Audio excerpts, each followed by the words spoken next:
Maoz. Maoz. Maoz. Okay. ילדים. يعني مش بطال في ناس عندها كيف في دعاية كتير لازم هيك برنامج يكون فيها مثلا مين كان لازم يجيب معاه بيجيب هو بيجيب ابوك بيجيب ابوها كمان هيك ما تجينا نذكر عليه بصيرش بقول له بدك تجيب لي باص بكون كلهم جماهير. طيب تعالي اقعدي جنبي هي. هاتي هذا لانه Thank you so much. Yes, you're very kind. Thank you so much. I did it. Homage to your elders. Who is one of the women I love. you are good. We can start. Yes. Very good.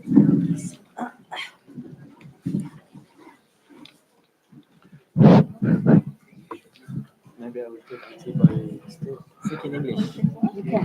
Maybe I will take the topic by mistake. המיקרופון, שומעים טוב, כול סامع, it's okay. אהלה וסהלה במדינת الناصري. פעם נוספת אנחנו מברכים אתכם בעיר נצרת. You are welcome in this beautiful city Nazareth.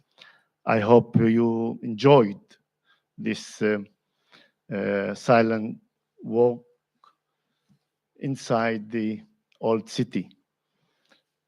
I know that you are tired a little bit, but it was very nice. It was worth to be here in Nazareth.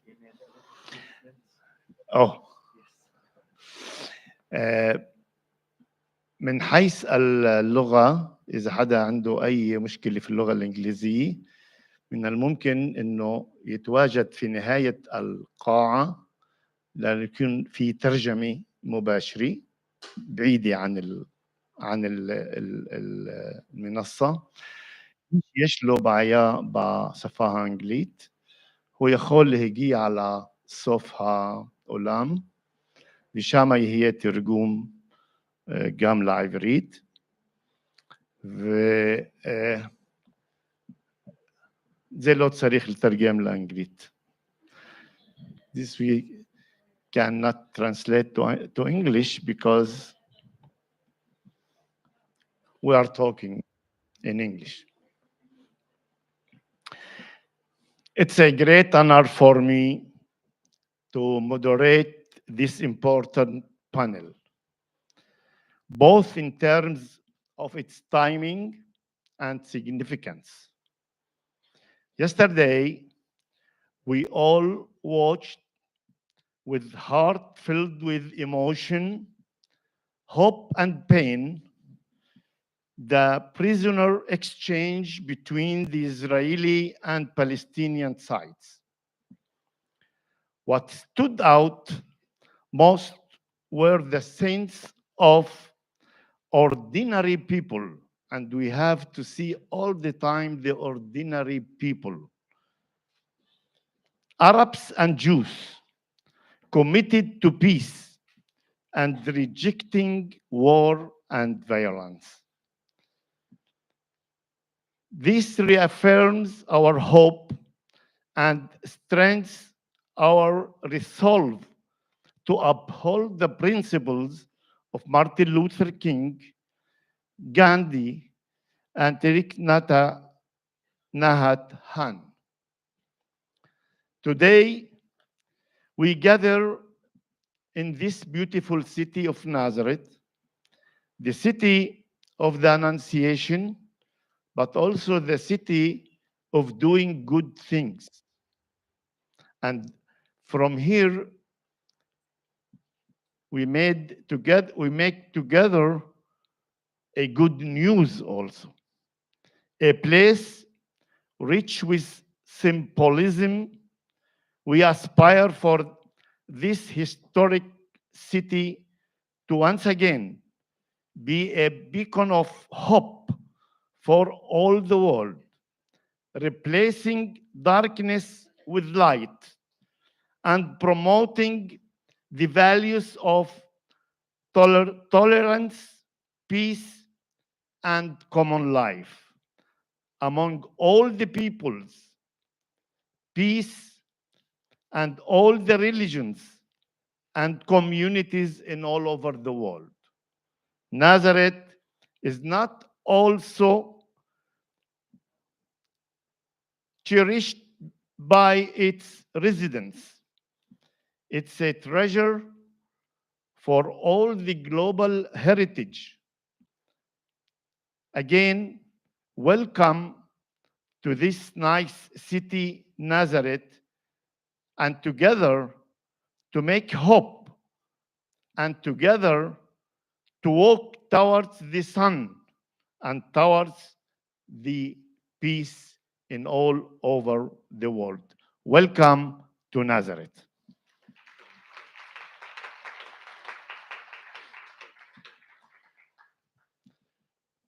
Now we'll invite our panelists. Everyone will have 7 minutes to tell us about what he thinks, how to bring a hope, and how have we handled our actions and emotion over the past 15 months, especially in recent days, and what lessons have we learned that will support going forwards?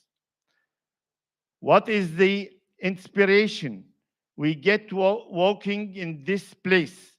And what message can we take from Nazareth, the city of Annunciation, the hometown of Mary and Mother of Jesus, who was a social revolutionary and teacher of nonviolence? What practical insights can you share for fostering nonviolence or common life?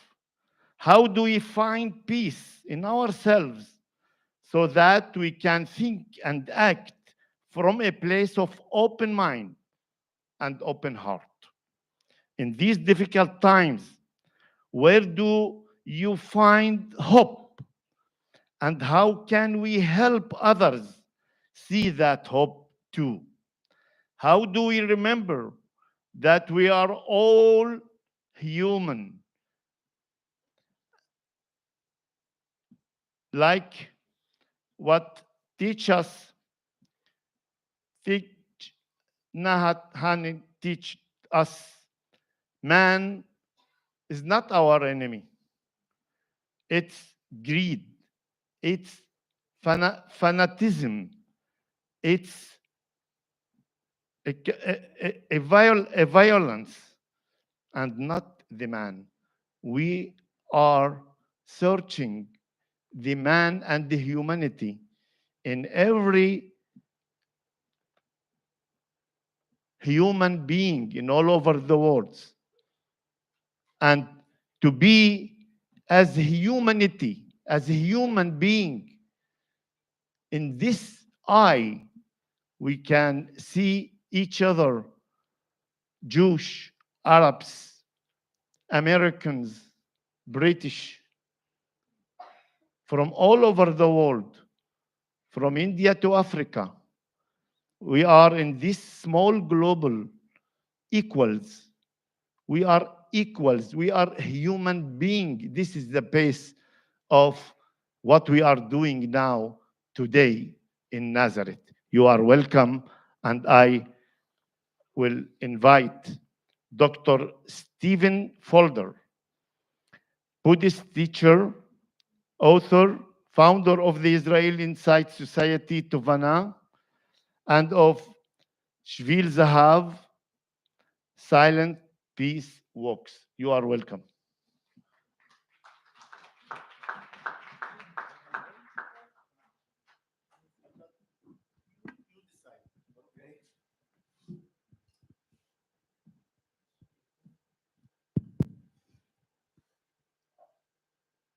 Thank you, all of you, for making the effort. And let's just take one moment to come to ourselves, to collect ourselves just for a moment, to collect ourselves and listen to what's in our heart right now, and feel ourselves sitting here together,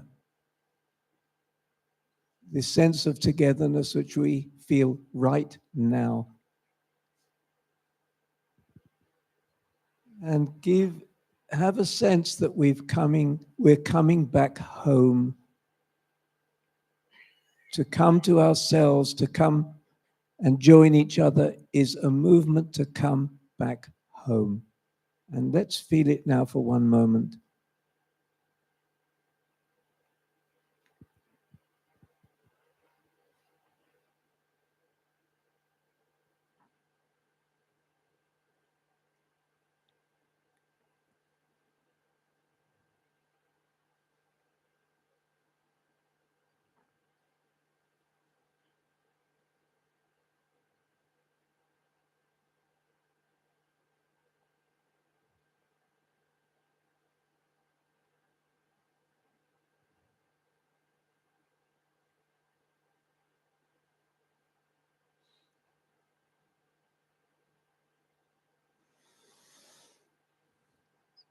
Thank you.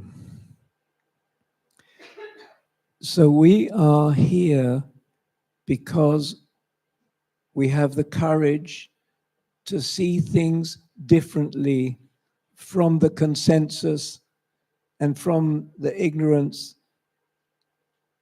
and the violence, conflict. We see things differently. How is that? We see things perhaps that we can be less reactive and defensive.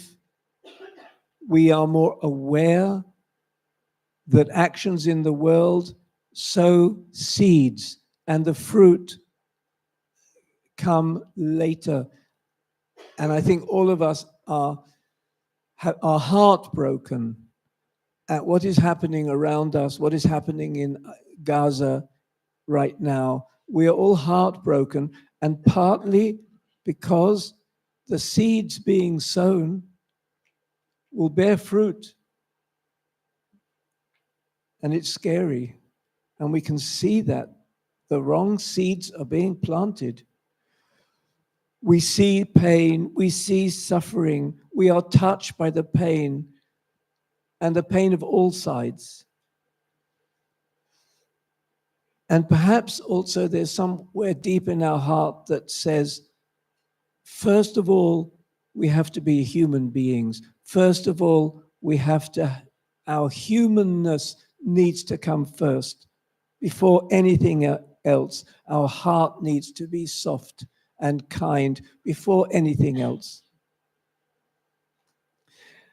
And I think that many of us here understand that there's other ways to be secure, to be in relationship with everybody, with our neighbors, with ourselves, with everybody. There's other ways of doing things. What I want to address now is that sometimes this seeing that we have leads us into difficult places.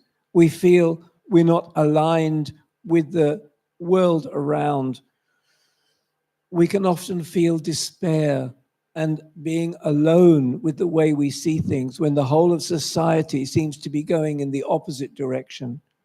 We can sometimes feel confused or sometimes feel hopeless. We can do a peace walk, but nothing will change. These feelings are very much human in our human soul. So how do we deal with these kind of feelings? The first thing, what we did just now, the peace walk, shows us that we know what peace is like, that we can feel it right now, in the present moment, in every step. And this gives us a kind of confidence. When we see things more deeply, we can begin to realize it can help us be steady. The truth of things Peace is a deep truth. Our love of peace is a deep truth. This truth can help us be steady, be confident. Yes, I'm going to align myself with the truth of things. There was a period after October the 7th when I felt a little bit, with the commitment to nonviolence, I felt a bit alone. And the whole of society was in the language of we language, the us. And I felt alone in the place of being totally convinced that the direction was utterly wrong. Violence is not going to bring any benefit on any side. But I felt alone. And then I understood that the truth, I have to align and keep with that truth, that there is another way of doing things, and it brings us confidence and steadiness. I think we need to be really clear, and it also brings us steadiness. This violence is not in my name. And if we really feel that inside and deeply, we will be steady. We will say there is another way. Never mind what the whole society is doing. So there is the challenge. What is our effect? Are we having a result? And that's a challenge, because we look around and we see the violence sometimes getting worse. But at least from the more spiritual place, which is, I think, in the history of this town, there's a deep spiritual understanding of this, that if we are clear about our values, our hope, and the love of peace, it goes out in the world anyway, with every word that we say, with every look in the eyes, with the way we live, with the way we relate to the world. It makes waves, and we don't need to go into measuring how much effect I had, measuring what the result is. It's not in our hands to measure. What we can do is purify our heart, connect ourselves with the truth, act whichever way we can in the world, and let go. It's not in our hands, it's in God's hands. What happens after that? And I think that can give us confidence. I do the best I can, and then I go home and sleep well at night. So I do feel that also we need to live well in the middle of crisis. So I'm just finishing. We need to live well and live right, even in the middle of crisis, and feel that that's a model that we can give to others. It's in the teaching of Thich Nhat, being peace, living it, experiencing it, manifesting it in the world, and celebrating it in our own life. And that way we live well, and we'll give to the world what we can.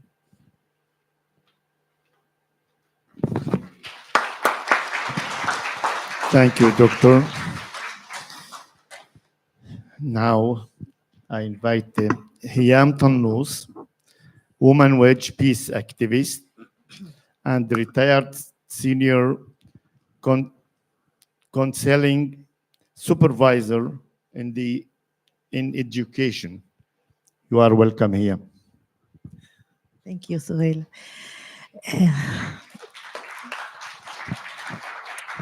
Good evening, everyone. I'm really thrilled and excited to be here today. After yesterday, that I feel and I want that a new era has begun to us, since I saw Romy, Emily, and Doron coming back to their parents, and to see the happiness of everyone who was waiting for this minute.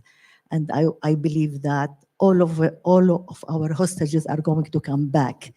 And from the other side, I saw that 90 prisoners are coming back to the West Bank, and also I saw the mothers kissing them and hugging them. And I said, oh my God, a mother is a mother. It doesn't mean if she is Jewish or if she is Palestinian, she wants her son to live. And this is what we are doing, Women Wage Peace, because our movement was founded 10 years ago by a wonderful lady sitting over there, the name of Yael Admi. She was one of the co-founders, but for me, she is the founderess. And for 10 years, we were struggling and doing everything in order to bring peace and to influence our leaders to sit down and to talk and to bring us peace. But for our misfortune, it didn't happen. We did everything we did.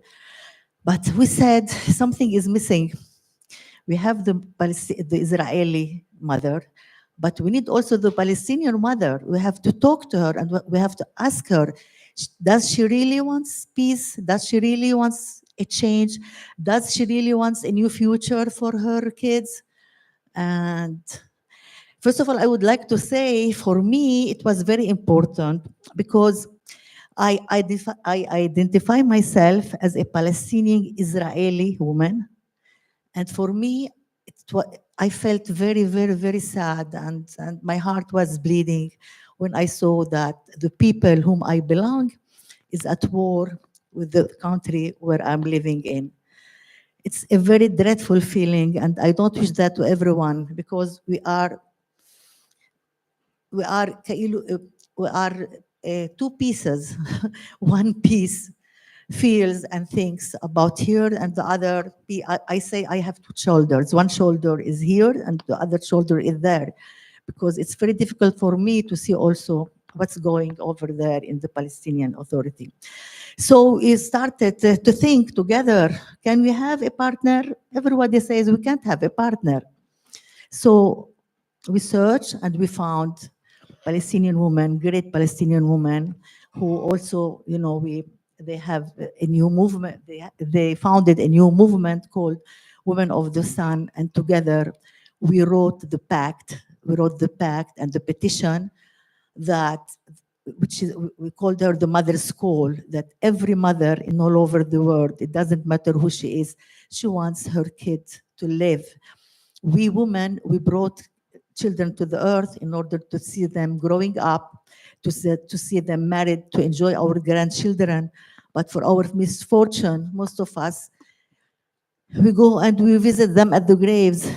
It's very difficult for every mother. It's very difficult for every mother.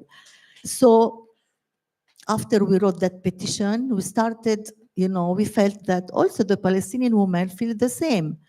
And I didn't, I call myself a bridge, because, I was one of the women who made, the contact between both of movements, and it wasn't easy. It was very, very difficult. It took us more than 2 years in order to sit and to talk and to build trust between ourselves, because without trust, you can't go along.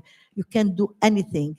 But for our good fortune, we tried and we built trust together, and now we have a sister movement in Palestine, Women of the Sun. There are more than 3,000 women that all, for them, they want to change the situation, and they want that their kids will live. They ask me always, why women? What are you bringing to the world that we men, we couldn't do that? So I laugh and I say, I'm sorry for the men who are sitting here, but till now, look at the history. Most of the men, they know to make a war. Okay, they sit and they think, in 10 minutes, they decide we have to make war. But for us, the women, I think we have something else. We have something that, with all my love for the men, they don't have that. We have the mind, thanks God. We have the heart, and we have the womb. The womb who brings the children to the world. For 9 months, they are inside us, and we want them to go out and to enjoy life, but it's not happening. And I'm so feared that I'm so much in fear that one of the son of my Jewish sisters, something happens to him, and from other side, if something happens to Reem, our sister movement. So this is why I think that we women now, I think we are not sitting anymore at the wheelchair. I think that we said enough is enough. I think that the world now knows that we can do it. We have the capacity, the ability, we have the responsibility in order to change the world. And this is what we are doing. Nowadays, I don't know if you know, all over the world, they call us, the two movements, in order to listen to these crazy women who, while their husbands are killing themselves at the frontiers, they come, they are holding their hands, and they say, we want to change the situation. We don't want more wars. We don't want more violence. We have to sit and we have to talk and we have to change the world because we have the ability and the capacity to change that. قديش بعد عندي وقت؟ Just 1 minute, because I didn't talk that I'm also very happy that this day is we think about Martin Luther King and Thai. I call him Thai because, I went to the Google and I saw what a wonderful man he was. So they said something. I want to make a reference of what Thai had said. Maybe it will. Okay, maybe it will help us in order to see. He said something which really I felt very, very much with him. He said that when another person makes you suffer, it's because he suffers deeply within himself, and the suffering is spilling over. He doesn't need punishment, he needs help. That's the message he is giving to us. He gave us a message of reconciliation, to heal each other. We have to continue to act and to change our struggle from conflict, segregation, death, and mourning to a struggle of peace building, reconciliation, art of dialogue, and connection with each other. Thank you. Thank you, Hyam. Also, I have to say that your organization in the Nashim Asot Shalom, that you are making a very, very, very important active, and especially that it's Arab and Jewish together organization. And I think there is now a lot of people think that it's good to be in organizations together, Jewish and Arabs, for a struggle, not just for peace, for everything good in this life. Thank you for your yes. And I want to say also in this last 15 months, all of us saw who was the hero in all of this period. I think women in the two sides, in Gaza and in the demonstrations in Tel Aviv, were women. And I want to say that this is the corner, one of the main corners of our struggle, that how our women, the Arab woman and Jewish woman, can struggle for peace and the good things and the struggling together, Jewish and Arabs. I think this is the start point in order to reach our aims. Thank you, Hyam, another time. Now we are in one more woman, Professor Nava, Levit-Binnun. More one. I think we in the principles we are all women here, but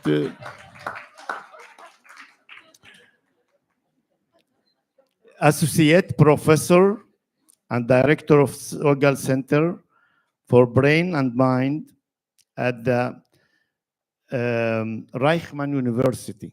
You are welcome in Nazareth. I think you are the first time in Nazareth, no? No? Oh, as I am now quiet. Okay.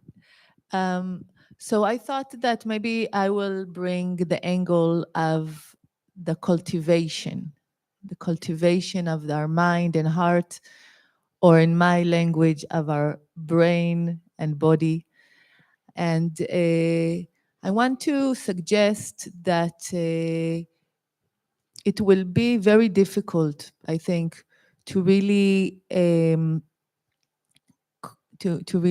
create like a very significant peace movement without this cultivation. And the reason is that, first of all, I think we are in a time of what we call in science, wicked problems, bayot zdoniot. Actually, we're in a time of ultra wicked problems. And what is a wicked problem? Wicked problems are very, very complex problems that are so complex that their wickedness is that they resist being solved. And the reason is because it's very complex. There's many, many views and disagreements about what the problem is and and what is the way to solve it. It's when you usually try to solve one angle, you create sometimes more problems. And actually, if you think about it, our life is full of wicked problems. But sometimes we are in this ultra wicked problem era, and we stand looking at these ultra wicked problems with a very, let's say, simple mind, simple cognition. Specifically, I think in the West and also maybe in monotheistic religions, we don't really train our mind to deal with very complex situations. Our mind tends to, our brains, our cognition tends to look for simplicity, put things in categories, in hierarchies, look at things linearly, either or kind of thinking, while the world is actually ultra complex, ultra connected. Paradoxes exist, and both exist, non-linearity. And I want to suggest that it's going to be very difficult to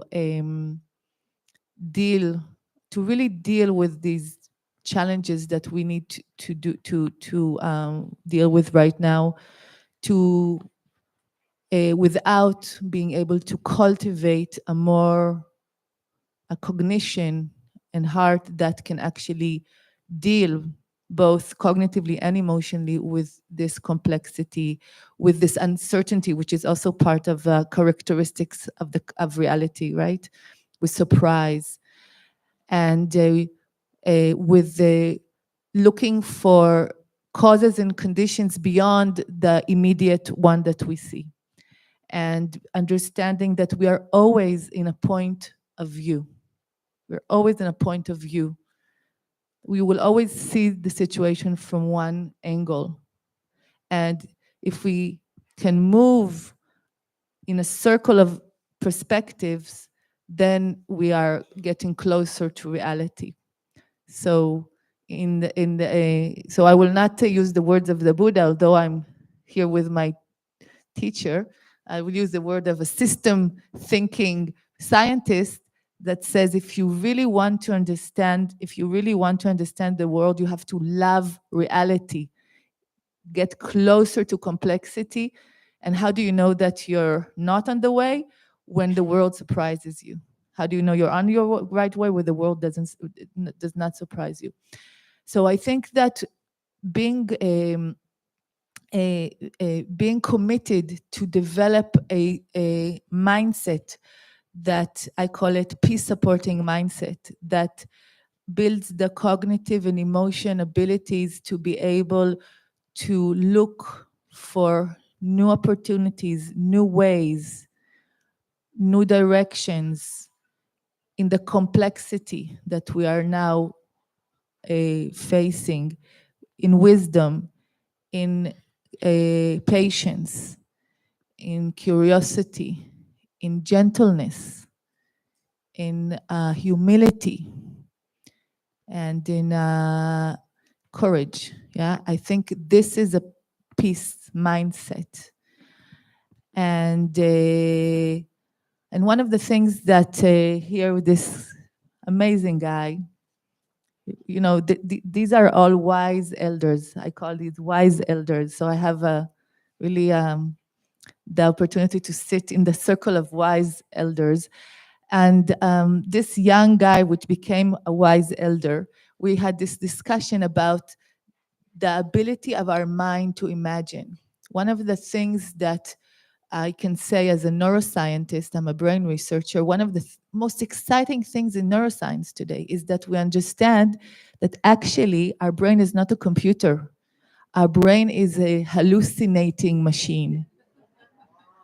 And the difference between a person that is considered healthy and a person that is considered not healthy is that the healthy person, her brain has controlled hallucinations. So it's the hallucinations are controlled by the fact that we hallucinate, and we all the time get information from our body, from the world, and we ask ourselves, are our hallucinations correct? So if this is the way we create reality, we hallucinate reality, maybe this is also the way out. Let's hallucinate together. And if you think about it, this is how humanity has reached every place in the planet and outside the planet, right? Built civilizations, religions, ideas, philosophies. There was always people, and they usually were a minority, but they were very important. There were always people that hallucinated something that was not existing at the moment. They hallucinated something that looked crazy, but they did not fear to hallucinate it. And this is very important, and this is why it's so important that each and every one of you is here and that we did the walk together, is it doesn't help that only one person hallucinates. When many people hallucinate, and this is, by the way, a quote by Anil Seth, one of the neuroscientists that I really admire. He says, we all the time hallucinate. Even right now, we all are hallucinating. But when we are hallucinating together, the same thing, this becomes reality. Thank you.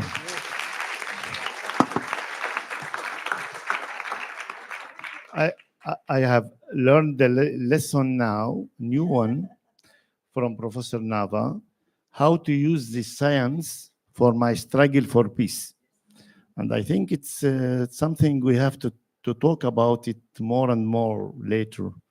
It's very, very interesting. Thank you very much, Professor. Now I invite Imam Imad al-Masri.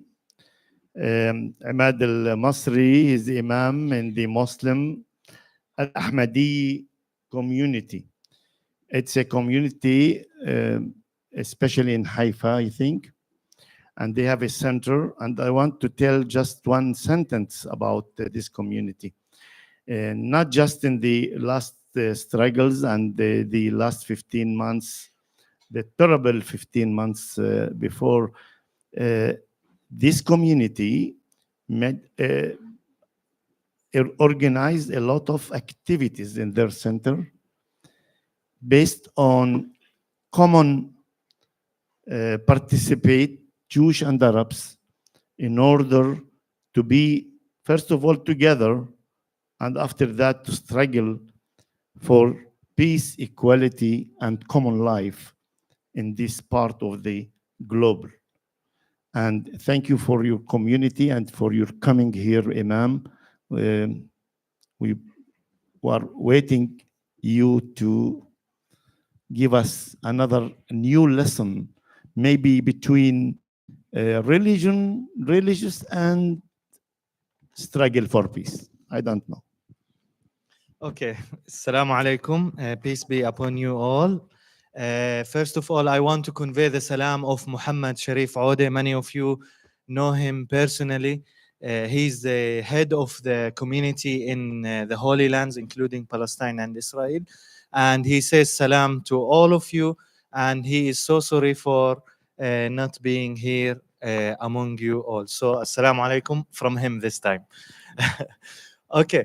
So, first of all, I want to tell you one thing about me, okay? And then it will be beneficial in the conversation, okay? I want to tell you that I love trying food. Maybe you can see from my stomach, okay? So I love trying food. I love wherever I go. For example, now I am in Nazareth. I came here, I saw you gathering, you still didn't start the program yet. So I went to the falafel shop, I tasted the falafel in Nazareth, and it was so tasty, especially with tahini. I recommend you. Okay, so why I told you this piece of information about me? Because I have a dream, or in the language of Professor Nava, yes? I have a hallucination, okay? I want to hallucinate, or I hallucinated. I have been hallucinating for the past 1 year since I started working on a historical article. This article was about the visit of a leader of our community who came all the way from India to Europe to attend a conference or an interfaith conference in London. So his journey was about 6 months or 7 months just to attend this conference and to represent Islam beside or next to other faiths. What is so interesting what made me hallucinate is that when he came to Palestine, that time it was a British state, okay, he came firstly to Egypt via ship. Then from Egypt, he came to Palestine by a train. He went to Jerusalem. He went to Ramle or Lud, Hebron. He went there by the carriage. Then he went to Haifa. From Haifa, he took the train to Akko. From Akko to Damascus. From Damascus, he went to Beirut. So that is my hallucination. That one day we will have peace in this piece of land where we will go everywhere freely. And why not? We go and take dinner in Beirut. Yeah, the real tabbouleh, not the Haifa tabbouleh. Believe me, this tabbouleh is not very real. Okay. And then we go to Damascus and eat mashawi, barbecue. What sweets? Barbecue on top of qasyun. And then we go to Jordan, have dinner, mansaf. And that, no, not many of the Jews will not accept that, so we will make something else for them. And then we will go back to Nazareth and take knafe for sweets. So I hope one day we will be able to do this, inshallah. Now let's talk about my emotions or my feelings after October 7th. When I saw the horrible scenes of October 7th, I, as a religious person, I was thinking about the religious catastrophes that we are seeing in front of us. None is applying their religion. None of the religions accept us to kidnap peaceful people from their homes. I know my Prophet Muhammad sallallahu alaihi wasallam told the people, and the Quran told us, that we are not able and we are not allowed to take captives, prisoners of war, unless there is a bloody war. And you cannot do anything but either kill them because they came to kill you, or to take them into captive, then take them as prisoners because you should save their lives. Maybe you will save some blood in this bloodshed. That's the only way I am allowed to take a prisoner of war. And then after taking that prisoner of war, I'm not allowed to keep them and take, give me 1,000, I give you 3. No, you are not allowed to keep them. You have to immediately release them after you make sure that the other nation will not attack you again, or these people at least will not attack you again. This is one of the teachings that have been totally forgotten, or not forgotten, totally disobeyed by the people who call themselves Muslims. Okay? Then later, I saw my brothers, the Jews, doing the same thing. By remembering their own suffer, they forgot the suffer of the others. Of course, not every Jew. There are many Jews that I really respect and see them as champions when they were calling for peace while all the others are calling for war. Why? Because they considered the Gazan child, the Palestinian child, as an Israeli child. And believe me, that is the only teaching that can bring us back to humanity. Why? Because there is no difference between me and any wild animal in the jungle except one thing. That is empathy. The wild animal in the jungle, they think about their own circle. They think this is my own circle. This is my own group. I have to protect them. But I, as a human being, I should think about the Jewish child just as I think as any Muslim child.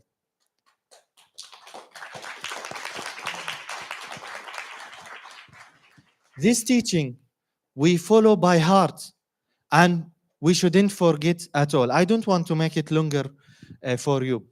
In the Quran, or mostly we are calling for justice, justice, justice, justice, justice, justice, justice. But believe me, justice is nothing. It's a game for young children. Justice is easy to get. Okay? If you give me 5 shekels, I give you back 5 shekels on time. That is justice. But there is something higher that the Quran tells us to go after. It tells us that justice is adl. If you don't harm me, I don't harm you. But there is another stage that is up or higher than justice, that is called ihsan, where I do good just for the sake of being good. That's all. But Quran says, no, that is not enough. Let's go higher. What is higher than this? I'm doing good for the sake of good. What is happening? No. In this stage, in ihsan stage, you are doing good and you know that it is not the right of Maoz to do good. Okay? But you know it by heart. You didn't show it, but you just know it by heart. So Quran says even that feeling from your heart, you should remove it and throw it and be like a mother. Be like a mother who gives her child without thinking, is this his right or not? Is this its right to for me to wake up at midnight to breastfeed the child or not? No mother thinks about that. No mother thinks he was naughty today, so I will not breastfeed him or I will not feed him, because she thinks that this is her own duty, and I, as a human being, I should do good because it's my own duty, not because people deserve it or not. And in the end, I want to say something that might surprise you all, that I agree with Professor Nava about that many of the religions have tight horizons, have small horizons, okay? That's why no religious person, I mean like religious person, I don't mean someone who follows a religion or some, no. I mean I, as an Imam who studied as an Imam, I should not lead a nation. I should not lead a nation. I am an Imam. I know how to tell you what is good and what is bad. I know how to tell you how to do justice. I know how to tell you about many things, okay? But I don't know how to build a house. I don't know how to solve an economical problem. I don't know how to keep people safe. I studied religion. I studied values. I studied principles. I didn't study military strategies. I cannot lead an army. I cannot give orders to the army. This is the problem that we have in the world today. And I, as an Ahmadi Muslim, I call strongly for separating religion from running the world.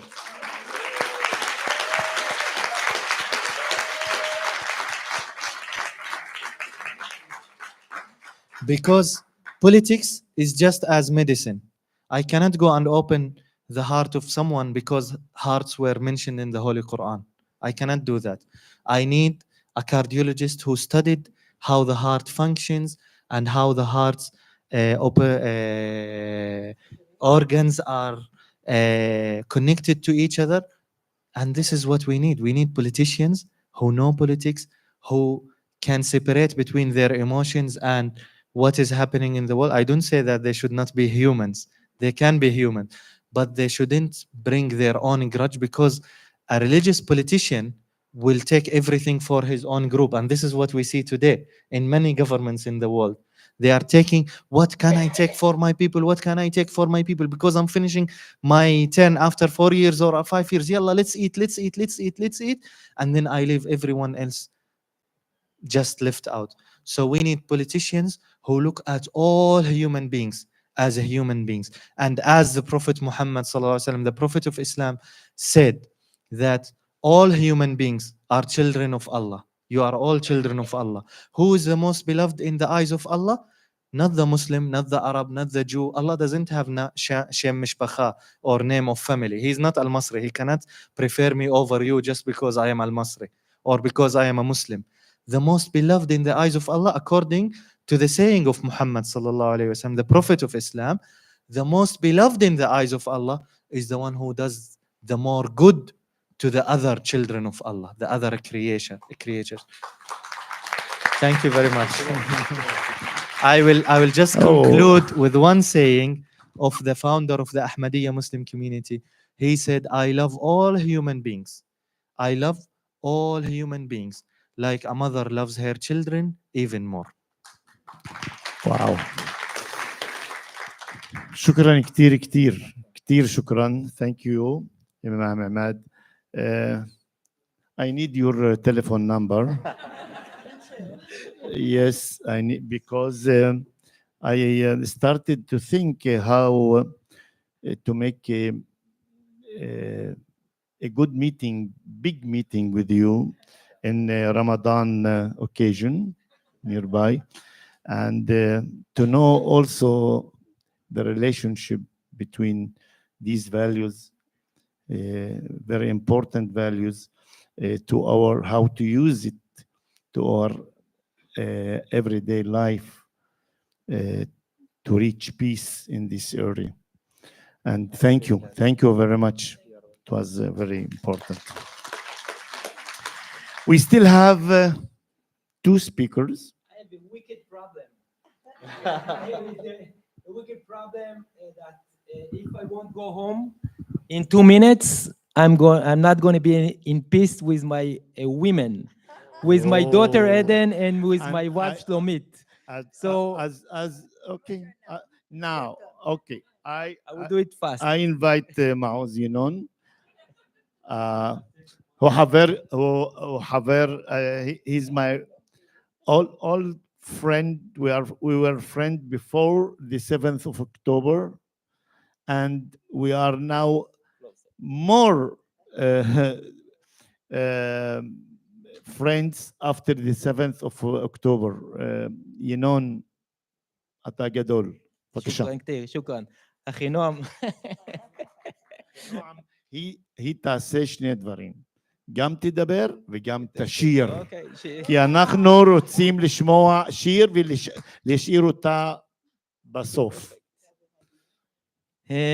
So, Imad, you took many of my words, but just sitting in this panel with wise people of wisdom is a great honor and privilege for me, and I'm sure for everyone in the audience to listen to us, or to you, hopefully for me too. And I have an announcement. We are at the City of Annunciation, and I have an announcement that we have a dream. We have a dream to harvest peace from the river to the sea by 2030. This is our dream. We are proud of our dream. We are proud, we are courageous and brave enough to fulfill this dream. And this is the announcement I wanted to make from this amazing stage in the Frank Sinatra Center that I love so much, in the city I love the most. And we are with you. Thank you. Thank you.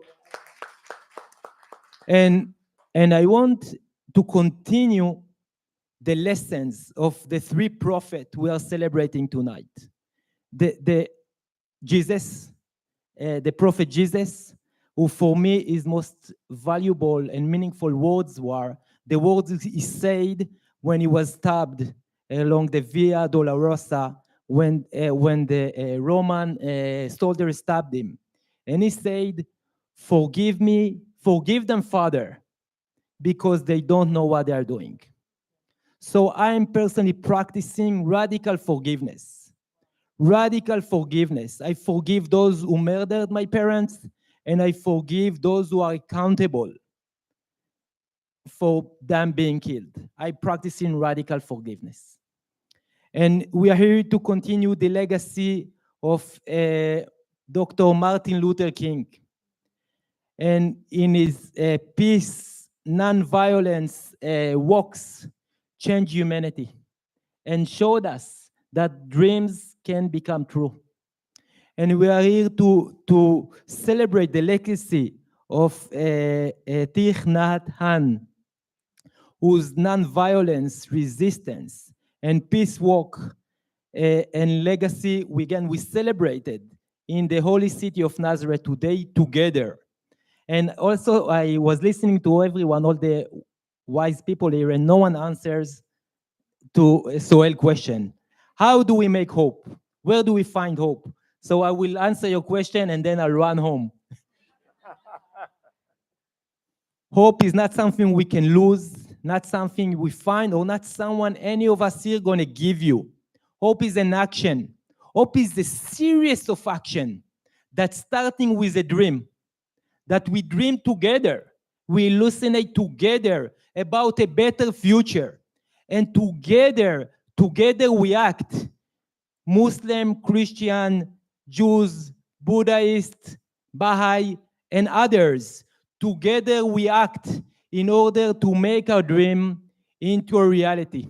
And I promise you that again, and that we are, not if we will, I promise you that we are courageous enough, we are brave enough, we are committed enough and wise enough to make our dream into a reality and harvest peace from the river to the sea and beyond by 2030. Thank you very much.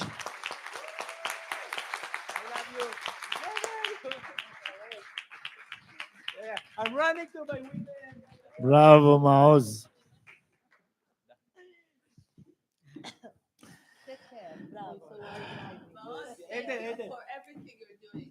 Yeah, our hero. We radically forgive you. Thank you. I need it.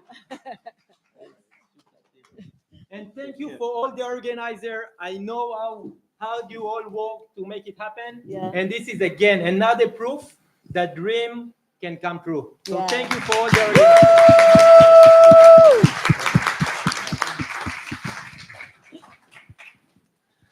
Haviva Haron, Haviva Haruna. Achinoam Nini, she is a singer and a songwriter, poet, composer, and human rights activist.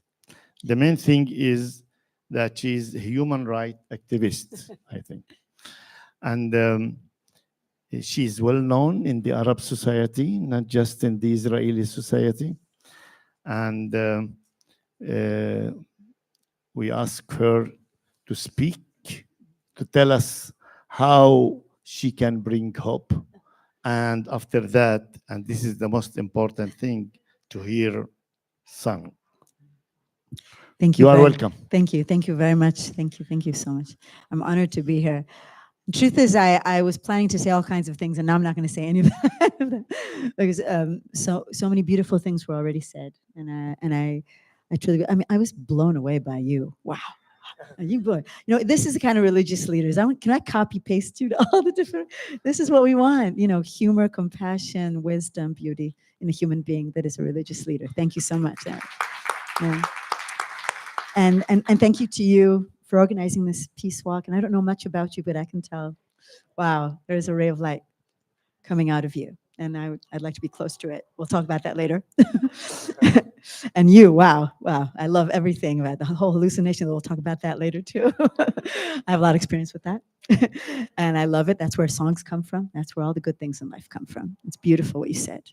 And here, my new friend from Women Waging Peace here. So wise, so beautiful, everything. Toda rabba for every, and of course, kvodo, your honor. Thank you for making this all come together and every beautiful word you said. I guess maybe I'll limit my comments to something that, well, two things.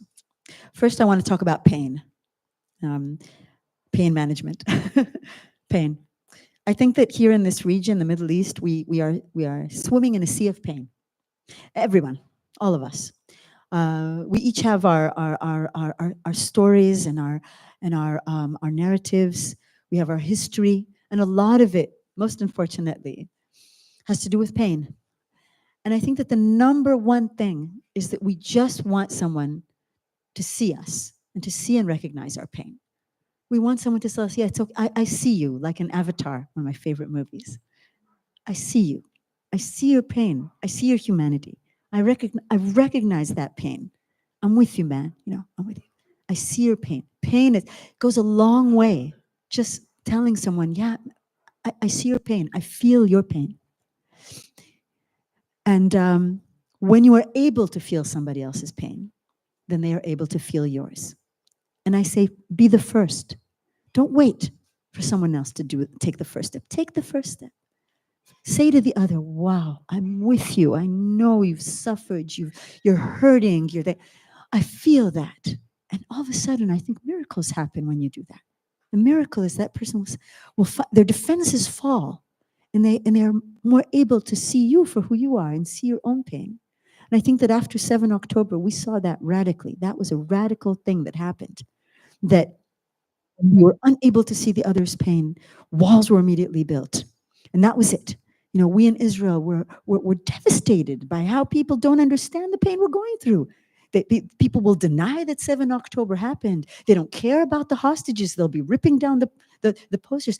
And you know, and on the other hand, we Israelis, because we're so immersed in our own pain and unable to see, we're not able. We're not shown the pain of the other side. We don't know it exists. We don't want to know.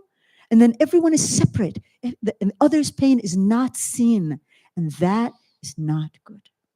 We need to be able to cry together. Really, truly mourn and grieve and cry together. And when we do that, we pave the road to being able to celebrate together. That happens a little bit further down the road. First we cry, then we dance. That's the way it is. And respect. I think respect goes such a long way. Purely. Doesn't cost money. You don't need military action for it. You don't need anything. Just respect the other person. How simple is that? Just look, I respect you. And all of a sudden you elevate that person. They can breathe. They feel better in their body, in their spiritual world, in their love. Respect and love go a long way. And so we need to practice that.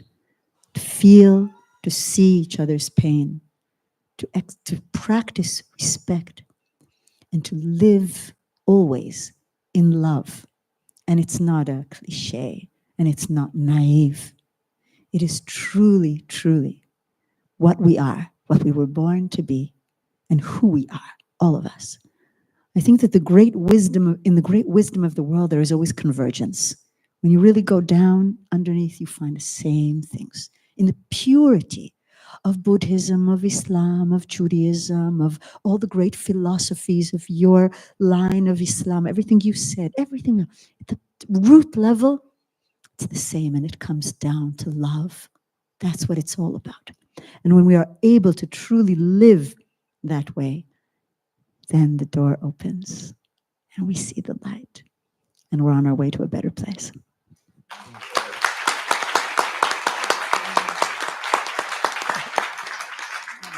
Maybe we'll sing now, yeah? I'd like to invite my Yeah, sure. You can, yeah, thank you very much. Thank you. I'd like to شكرا in- لكم جميعا.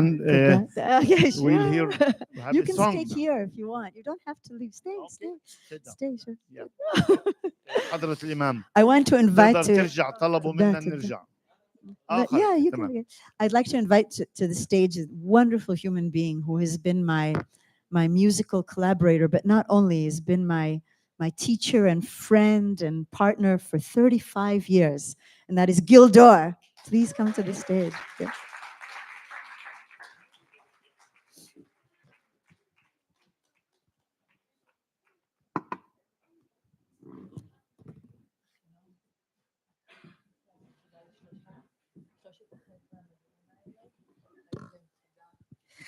So, in everybody's name, I would like to say thank you to Baruch. Where is he? Right? Baruch left. Oh, Baruch, my good friend Baruch. And his wife, Sheila or Shaila? Sheila, his wife. And of course to Gil. What would we do without Gil, Gil Ruda, who did an amazing job producing this event. Toda Rabba Gil and Sheila and Baruch and Liora. Who? Neora, which means the enlightened one. Who's Neora? Is that? Can you raise your hand? Oh, Toda Rabba Neora. May we all be enlightened, as your name implies. Thank you.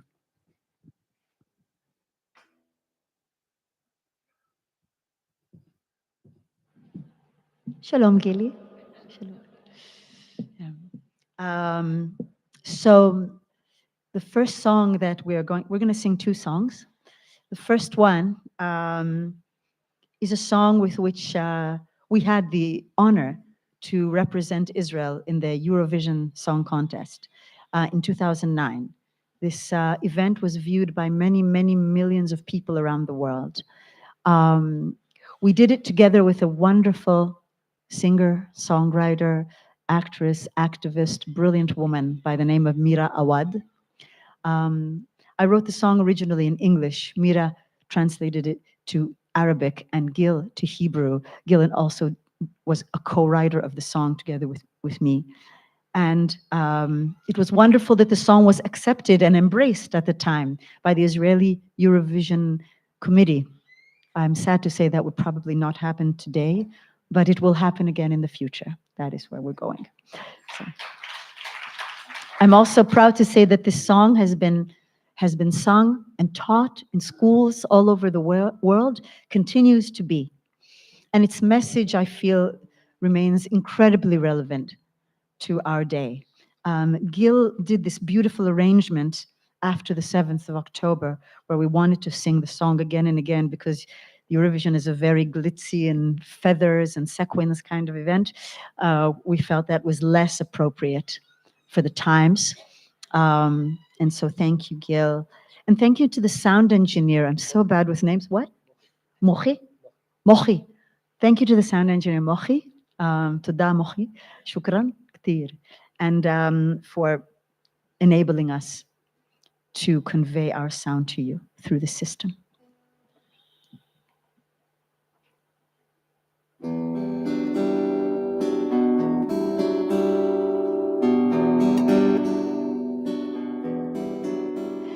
Oh, sister, your eyes tell me all my heart really needs to know.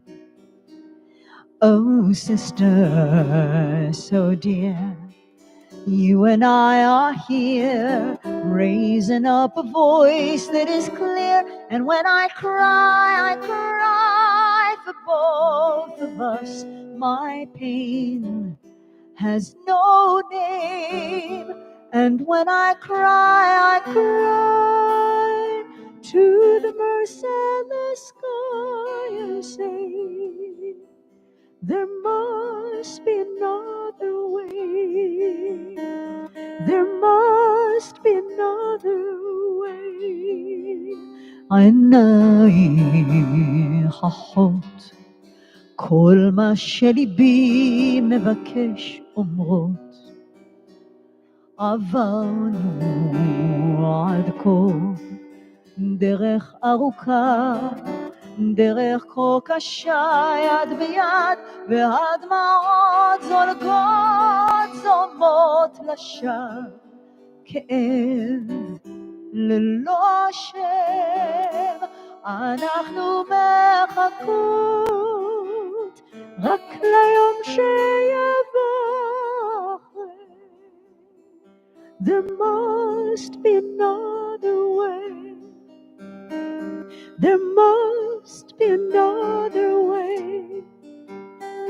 There must be another way. דרך ארוכה נעבור, דרך כה קשה יחד אל האור, עינקי בתעול, כל الحافظون לאן وما في عنوان وحيد لا الأحسان بنادي للمدى للسما للنيد. There must be another way. And when I cry for both of us. My pain has no name. And when I cry to the merciless sky and sea. There must be another way. There must be another way. There must be another way.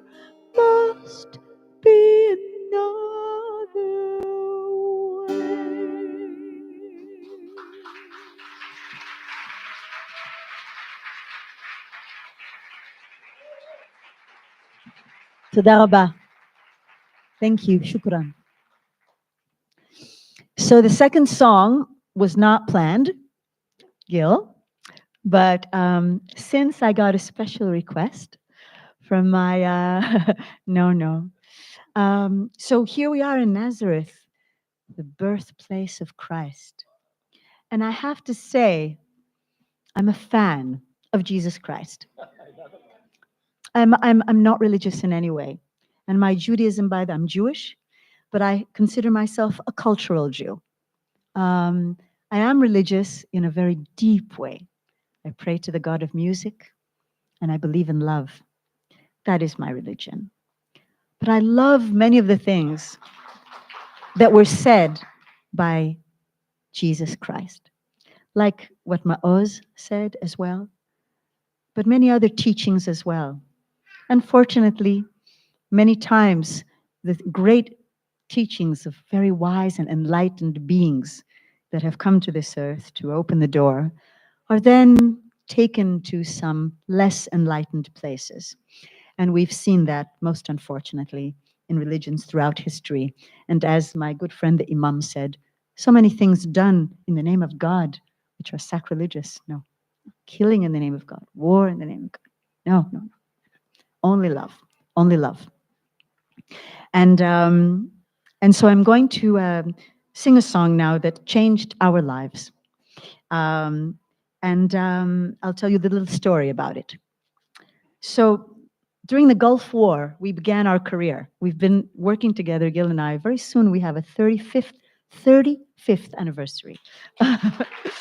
Yeah, on the 8th of February, 1990 was our first concert together. And very soon after the Gulf War happened, we decided we wanted to give a gift to the soldiers manning the Patriot missiles at the time, the American soldiers, far from their home, protecting a country. What is this place here? Said, we'll give them a gift. And I decided to record the Ave Maria by Bach and Gounod with lyrics that I wrote, a prayer for peace, an ecumenical prayer for peace. We recorded it, we put it on a cassette, that artifact of the past called a cassette, and we gave it as a gift to all these soldiers. And later, it was recorded for an album that we made, in our first international album. And then we received a phone call from the Vatican saying, we would like you to come and perform this song for Pope John Paul II in St. Peter's Square in Rome. And I said to my manager, this must be a joke. It's not serious. But it was not. It was a real invitation as a Jew. I think we were the first Jewish performers to sing in the Vatican, and they wanted this version of the Ave Maria, not the Latin Gratia Plena, Dominus Tecum, but this one. Wow, what a bridge built between religions and between peoples. Amazing. Yeah, those years in the mid-90s, many things happened, but I'm focusing right now on this specific event. So in honor of being here in Nazareth, the birthplace of that great guy, Jesus, I'd like to sing, and because this is the ultimate prayer for peace, I would like to sing this song for you now. But I will ask Muhi, are you there, my friend? Are you there? The sound engineer, say, are you there? I think maybe he's not even there. Is he? אוקיי, אתה שומע אותי? אני חושבת שאולי שכחת לפתוח את הריברב. כרגע הכל מאוד יבש. ובשביל שאני אוכל לשיר את השיר הזה, אני צריכה ריברב. כמו בכנסייה. Beautiful, big, reverberating sound. Okay? That's better. Right? Imagine that we're in a big, beautiful, reverberating hall. And all of our hearts are united in this incredible sound.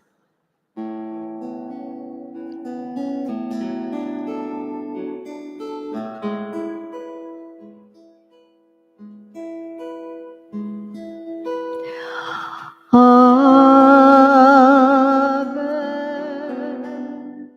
Maria,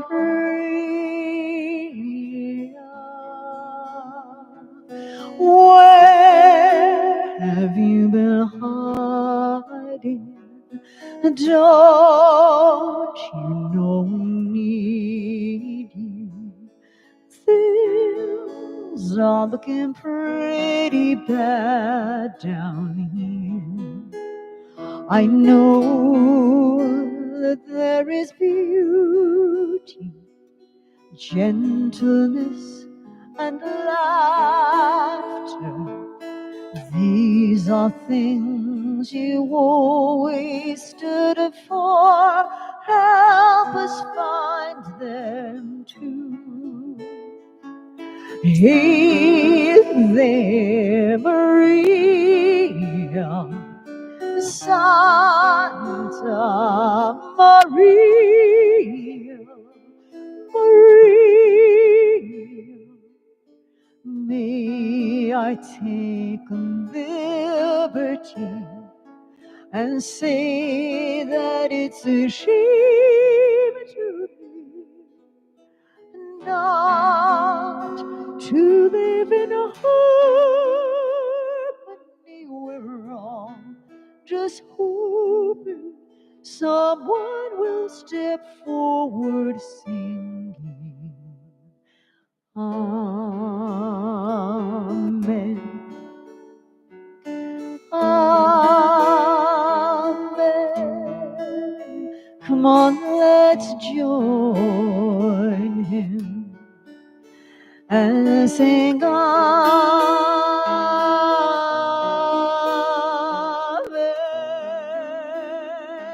Maria.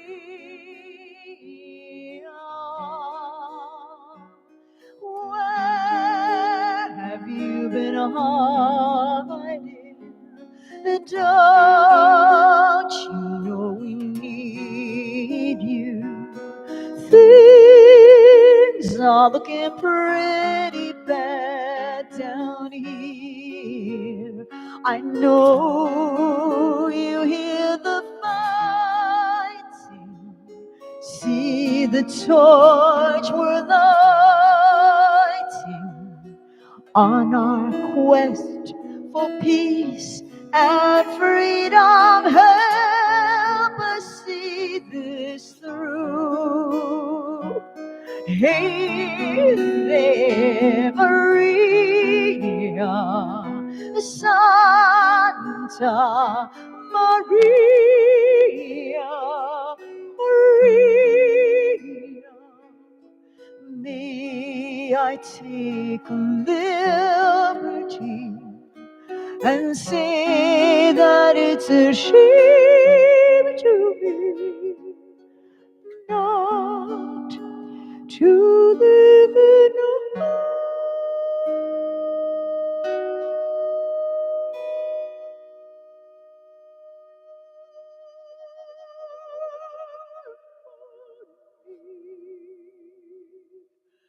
we're all just hoping someone will step forward singing Amen.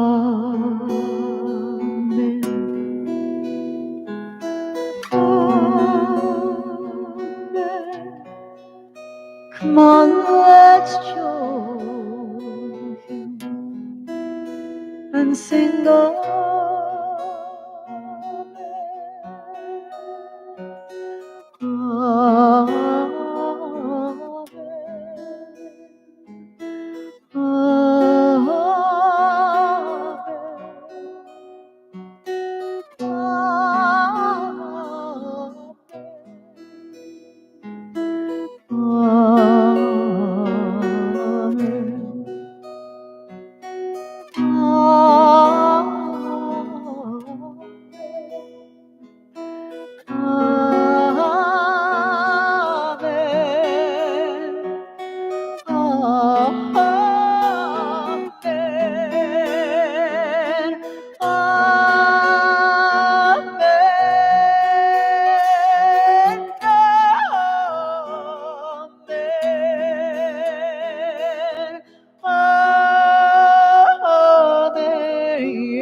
Toda Rabba. Thank you so much. Thank you to Gil Jor. Thank you to all of you. Toda Rabba. Shukran. Thank you so much.